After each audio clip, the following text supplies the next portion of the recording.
And we're back. So, once again, this is the Devin Zoolander Show, and I'm sitting here with Monique Walker, owner of iEatCleanMealPrep. So, I think it's important for us to frame the journey of how you arrived at this point where not only are you eating cleaner yourself, but you actually built a business on that very thing. So, take me really quickly through what did your life used to be like? What was your relationship with food prior to when you had your come to Jesus moment and you got it together? What was life? It's hot in here.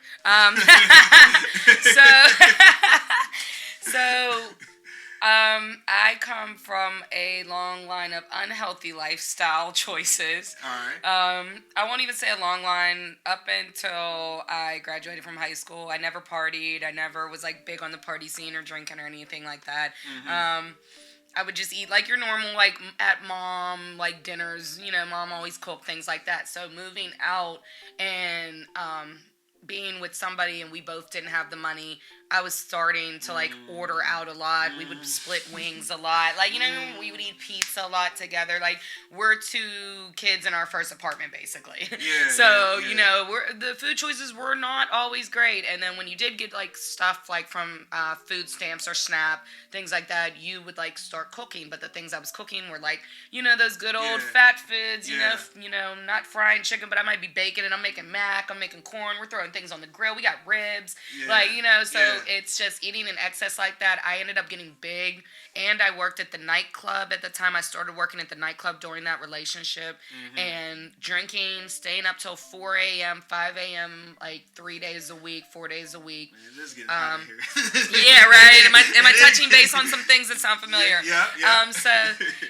The party life plus my at-home life wasn't healthy. My relationship wasn't healthy, and me eating, and like I said, just eating wild things because of the times I work, and you're ordering pizza after you get off at 4 a.m. as a bottle girl or a bartender, and these aren't the healthier choice. So I got really big, and I almost got let go from that bottle service job.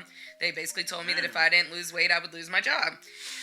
So I started my fitness journey. It was a little bit before my 21st birthday because I was 19, 20 working in the bottle service industry. And a little bit before my 21st birthday, I did it obviously for the vanity reasons. So I was killing myself with the cardio, I'm working out, all this stuff. I ended up losing the weight I needed to lose, but I lost all shape.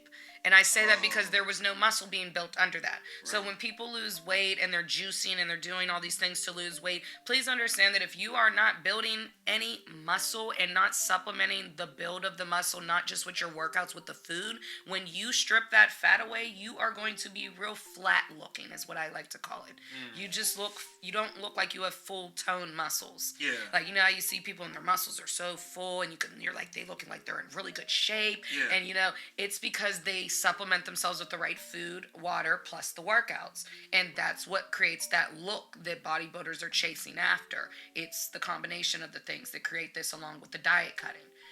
For so long. We don't just do this and create a body. We don't do what normal people do. They have a vacation in 3 weeks and they come to me as a training client and they're like, yeah, I got 3 weeks till my birthday. Let's do this. And I'm like, are you kidding, right?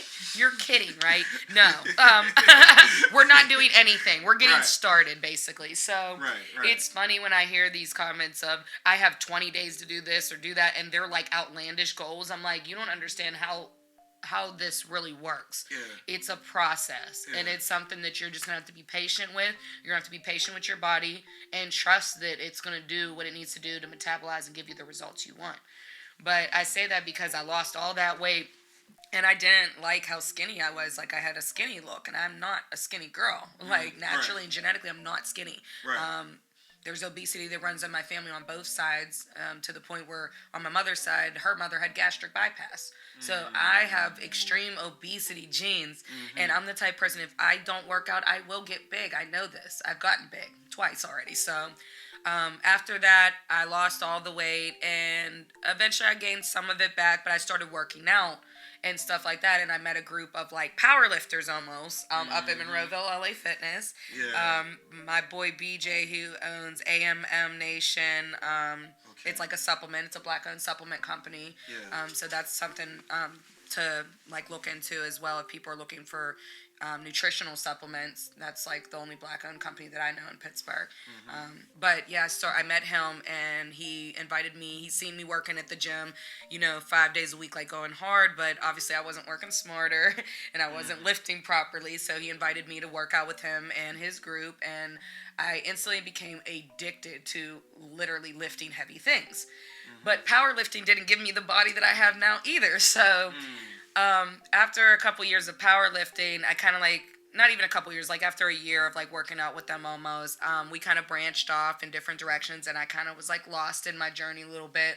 But I was always open. I was always willing to learn, and I was always open to people correcting me in the gym. I've had men walk up and be like, you shouldn't do it like that, you should do it like this. And most women will be like, oh, he's trying to hit on me and da-da-da, and oh my God, and I hate how men try to talk to girls in the gym. And no, I didn't have that attitude. I embrace people that want to talk to me and meet me, no matter how they're trying to do it. Because you never know who you're going to meet, and you never know what you're going to learn. Yeah. So me being that sponge and wanting to learn so much about how to properly do fitness was one thing. But once again, nobody's coaching me on the nutritional side of it. So I'm just building all this muscle under the fat.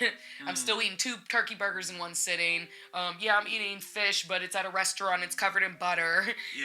So I think I'm eating clean because the ingredients sound clean, but you're really not clean eating. And I did not understand that. It's like you eating a salad at McDonald's, but it's still But you loaded it up with 400 calories of toppings. Right. You put on walnuts and cheese and fruits and bacon bits and added chicken, and now your salad went from what would be a 300-calorie salad to a 900-calorie salad. And you know about them Pittsburgh salads with the fries. Oh, God. Now we're talking 1,200-calorie salad. So when we're talking about, healthier choices, people need to understand what a clean approach is, and it's not using oil to bake your salmon. It's not using butter for your rice. It's not using a bunch of coconut oil and saying because it's coconut oil it's healthy. No, you're using too many excess things. Less is always going to be more when we're talking about clean eating and prepping our clean food. Less is more. It goes a long way. It's like taking a spicy pepper and you're going to put the whole thing in your dish. No, it's spicy. Right. So if I know this is high in fat or I know this is high in calories, why am I going to use extra of it? Because I just know, if I can be a little candid here, I just know trying to do stuff and do it the right way. And it's all right, you buy this meat, you got to cook it. I think there have definitely been times where I've used too much oil, and let's just say I paid for it the very next day. And it was just something where I'm like, but man, if something can taste good going in and feel horrible, coming out it feel just, horrible, or just make you feel horrible directly after. Or directly after. So I definitely appreciate that because I'm listening to you and I'm picking up some game as well as what you're telling the audience here. So and then water intake's really important too. I realized that people do not drink as much water as they think they do. Right. They're horrible. I'm sorry, guys. You guys are horrible with water. Everybody needs to drink more water. And I don't mean because you had 3 bottles today, you're doing great. No, I drink about 8 bottles plus of water a day. That's over 60 some ounces, 64, I think. Wow. Yeah, and that's a gallon. I'm supposed to be drinking closer to 2 with my workouts and my food that I normally intake if I'm on my regimen, which I'm not right now. So I can get by with just drinking a gallon, just how I normally move around. Before maybe 1 o'clock, I'm already 4 bottles of water in, if not working on my 5th. So I gotta know this.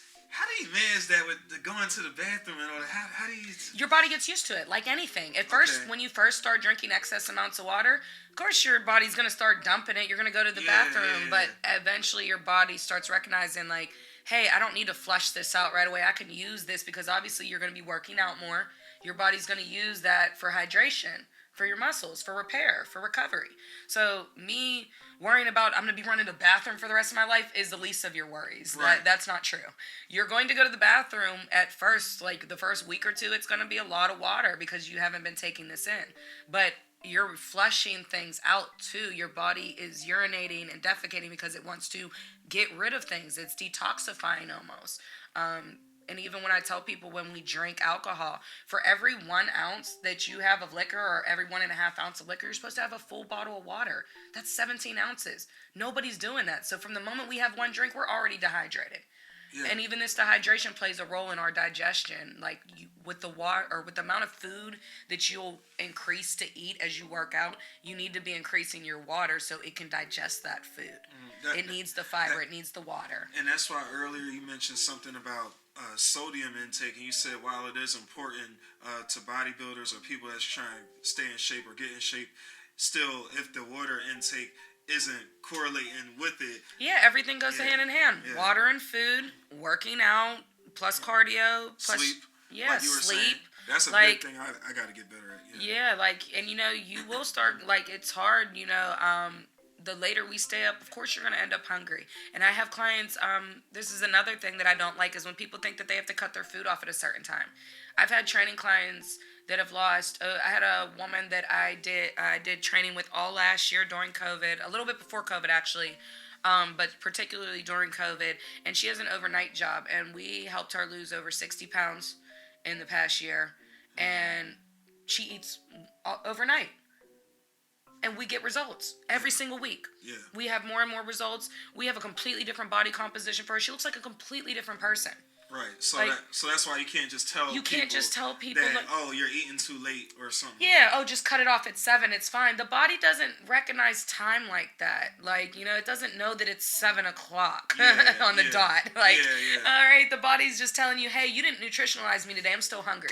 That's why you're hungry. I think it's I need more food because I'm doing more work throughout the day and you're not giving me that. So now I'm hungry at the end of the night, I'm starving. Or you stayed up too late and your body thinks it's still going into the day. Your body doesn't realize it's time to go to sleep because you're not asleep. You're up at 1 or 2 o'clock in the morning wondering why you're hungry. Your body's wondering, I guess it's daytime, basically. I guess it's time to eat. Your body does not recognize that it's 2 a.m. and that you need a meal. It doesn't care. It just cares about being supplemented with food. Yeah. Okay. Well, I like it. I see what you're saying. Now, while I don't like to eat too close to bed for digestive purposes, because we all know that our food takes a while to digest, and I also learned in recent years, and just from reading, I read a lot of articles, and I have a lot of books on nutrition and just working out in general. I read that, and this applies to people who juice, and I also found this out with juicing too. The body doesn't stop working inside to digest things just because you went to sleep, if that makes sense. So while you're asleep, the body's not truly resting, and this is why juicing is so popular now, because people realize that the body will start to repair and work on other things if it doesn't have to break down food all day, all the time. It's easy for it to disperse liquid. It's easy for it to for you to urinate, and it's easy for your body to reap the antioxidants and the benefits from the juices that you're having and just dump the rest through your urine and your water. Right. So that's why juicing works so well. But the thing about that is it made me realize that my body is still breaking things down, and just because I had a meal 2 hours before bed and it's appropriate to lay down now doesn't mean that my body's still not digesting that meal up until 3-4 a.m. and then it finally goes to sleep and I can finally hit an REM type sleep mode at 4 or 5 a.m. when my body finally is okay, we can power down, we're done eating, we're done digesting for the day. Luckily for me, even though I eat pretty late, I don't eat until later in the morning, which is a bad thing when I'm on bodybuilding prep, because I'm supposed to eat a certain amount of meals in a day. There's only a certain amount of hours, and if I start at 12 or 1, I'm going to be eating until 12 or 1 later. Right. So I have a weird schedule, and when I bodybuild and do my prep and stuff, I have to get better at making myself eat in the morning because my body likes to technically fast on its own. So I just listen to my body. So whenever it's hungry, I just drink water all morning. I kill water all morning. And that's probably why I'm also used to not being hungry in the mornings too. And that's probably also why, in addition to you saying that you get used to having all the water and after the first 2 weeks and everything, I think also what you're saying as far as if you're starting in the morning while you're still kind of working through things, then you're home and you have the opportunity to relieve yourself and kind of get together. And once you consume a bunch of water, so then throughout the day you can have your little bottle of water here, but because you crush so much in the beginning, it's almost like you set your body up for success. Yeah, and I tell people that I'm start drinking your water. As soon as I wake up, I drink a bottle of water and take all my vitamins. With those one set of vitamins, whole bottle of water. Yeah. I'm already going to replenish the water that I lost while I slept, because people don't realize that your body's still using water. It's still using energy while you're sleeping. Yeah. So you need to replenish those things, and even drinking water, like a whole bottle first thing in the morning, is going to help with the detoxifying from all the toxins that were trying to come out while you were sleeping. And it's interesting too, because I think that growing up, even though we know that a lot of the breakfast foods, are really unhealthy for us to start the day with, the one thing that we did get, I think a lot of us in school, was breakfast is the most important meal of the day. It is. But what people don't couple that with is drinking water as soon as you get up is important. So then what ends up happening is, like, you got your Cinnamon Toast Crunch, if that's what you're eating, or you got your milk. And a lot of people haven't converted over to soy or oat or all the other kinds of milks and stuff, and you're doing all this and all the carbs and all this kind of stuff, and then it's like, and then when you add orange juice on top of it, you didn't even touch any water. Yeah, no, people aren't worried about water. They're not worried about water.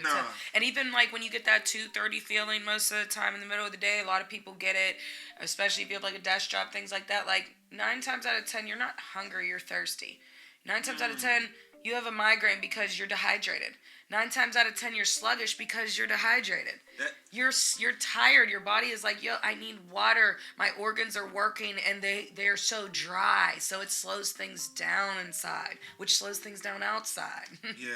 And people just don't understand. Like, even when I'm on vacation with people, and I'm like, you need to drink water. And I'm like, I'm behind on my water. Like, I was dying on vacation the one day with my girlfriends. Like, I had only had like 3 bottles of water, and I thought I was going to go to the hospital that day. I'm like, I'm so dehydrated. Right. I feel dry. That's how conditioned. I feel dry. That's how conditioned I am to feeling hydrated. Like, and your skin will tell you if somebody's hydrated too. Like, I get compliments on, you have really nice skin. When I go get facials, when I don't have makeup, when I'm in the gym, people tell me how bright my skin is. It's the water. It's the food. It's what you are what you eat. And what I like about what you're saying is that you're not over here saying that you, like we talked about keto earlier, but you're not over here saying that you have to become vegan or you have to. You don't have to. There's some, and that's what my clients through meal prep have definitely taught me, is that you can have so many different goals, so many different people with so many different genetics, and that does not mean we cannot drive results. It just means you need to understand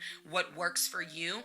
You need to understand what you like and love, and you need to combine the two. Now this is I don't know if you can answer this question, but I feel like because you're in the field of bodybuilding, in addition to the clean meal prep and other things you do, you might be able to answer. But when I've interviewed, now that I'm talking to you, and I like, whether I call y'all bodybuilders, fitness freaks, whatever y'all are. I like to think healthy lifestyle enthusiasts. Okay. Because I really be enthused about all the different avenues. Like, I'm enthused about the food. I'm enthusiastic about the fitness part. I'm enthusiastic about, all the approaches that you can take to nutrition, whether it's keto, juicing. It doesn't matter what your approach is. It's just understand what's best. Okay. So for all of the healthy lifestyle enthusiasts, I'm wondering, I don't even think I know any vegan bodybuilders. Not saying that they don't exist. Oh, you do? I do. Okay. And I am overly impressed with one of them.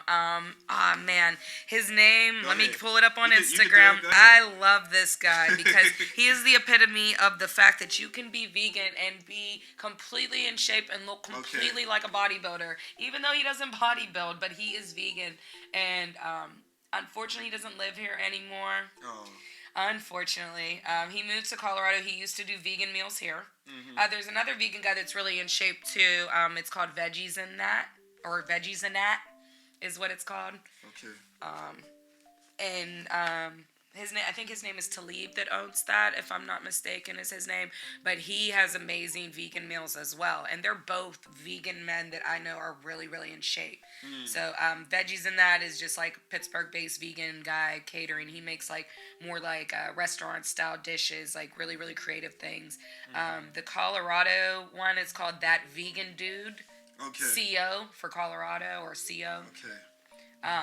but he's a Colorado vegan chef now. But his his name is Montel Walker, and he's really in shape. If you look at his pictures, like, he has an amazing physique. Yeah. And he's vegan, like an amazing physique. Yeah. And he's not on the thinner side. He doesn't, you know what I mean? He looks like he bodybuilds, and he's 100% vegan. So, like, I do know vegan bodybuilders or people and that's crazy. That's too. crazy. Yeah. He looks better he has a completely different physique, composition-wise, and he's still vegan.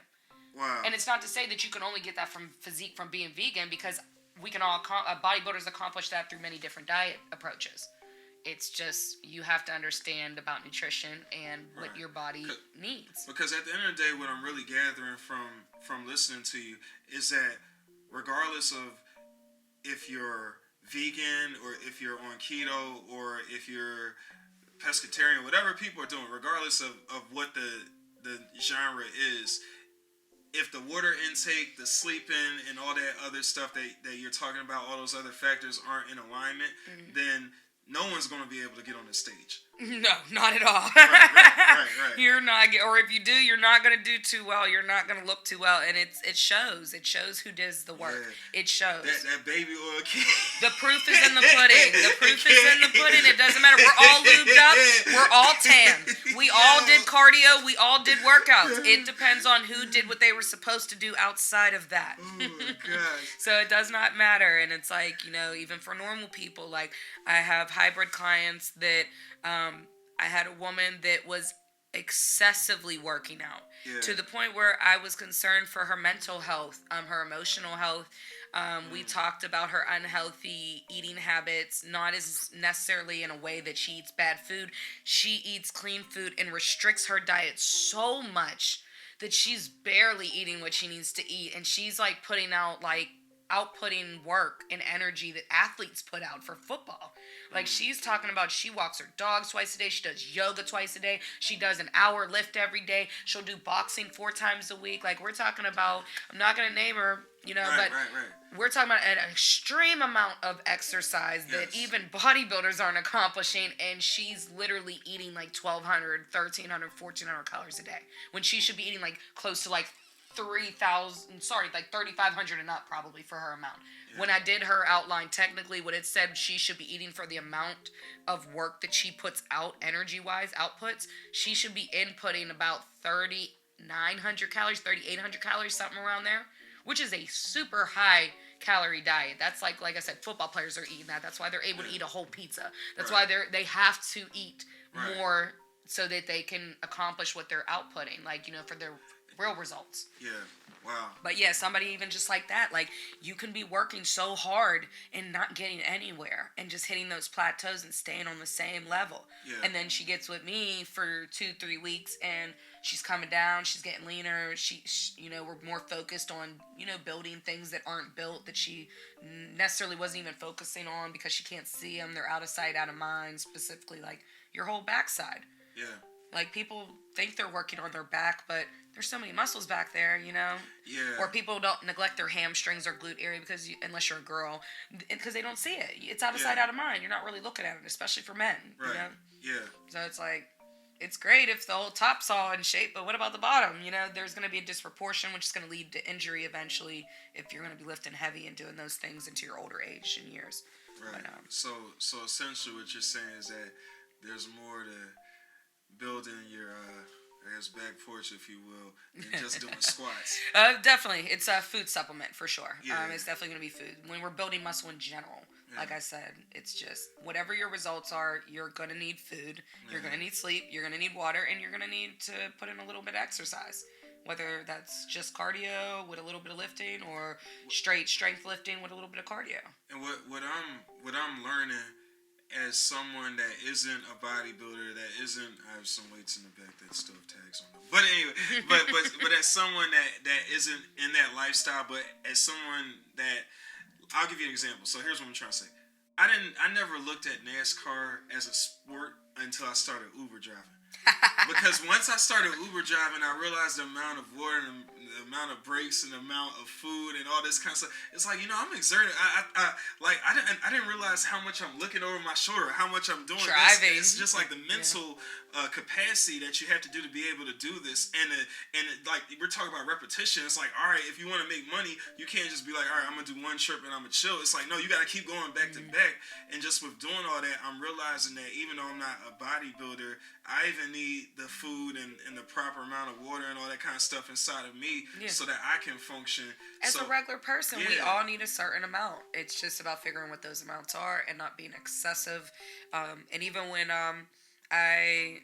even in my journey, like after the powerlifting and stuff like that, I ended up meeting somebody who convinced me to do a bodybuilding show based on my work ethic in the gym, and it always been suggested. Genetically, people were like, you should just do one. Like, you have really great genetics. Like, you have a really nice base. Like, you could do well. And I'm like, yeah, it sounds great. Like, okay, I just want to look cute. Like, you know what I mean? So, it took somebody giving me a free session, and I liked his style of working out. But come to find out, he was a fake coach. He was giving me his coach's workouts, and his diet for his coach had him on for a cut. And he had me underfed. I was lifting like I was bodybuilding, but he had me underfed. I was flat looking once again. Just flat. Like, it wasn't full developed muscles like how I stepped on stage. And so he ended up abandoning me 5 weeks before my previous show. And that was my first show, so I didn't get to do it. And I went for a back-to-back prep, which I probably shouldn't have did because it made my body hit a plateau right before my show, my actual show.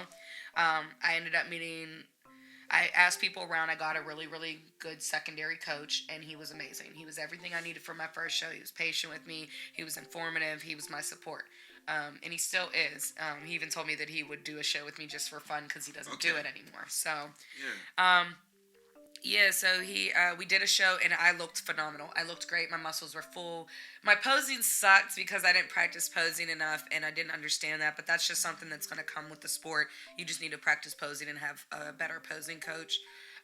So I will be seeking out a more feminine posing coach this time. But my posing was terrible, but my pictures looked great. The only problem was my legs didn't develop. I probably looked at my best peak-wise for stage 3 weeks prior to actually stepping on stage. And I think because I had been dieting from June all the way until the following March, it was just so much strict dieting. And that's another thing. People over-restrict themselves for so long, and it's like you can't do that either. Like, there's just so many things you can't do that are redundant to what you're trying to do results-wise. So, learning that through my second show, I came off stage, and obviously I had been doing my own clean meal preps, but it wasn't nothing like what I create now in the kitchen. It wasn't as fancy. It didn't need to be. It was, it's a bodybuilder for you. We're going to eat the same thing. We're used to it being whatever. We're not allowed to have too much on it anyways.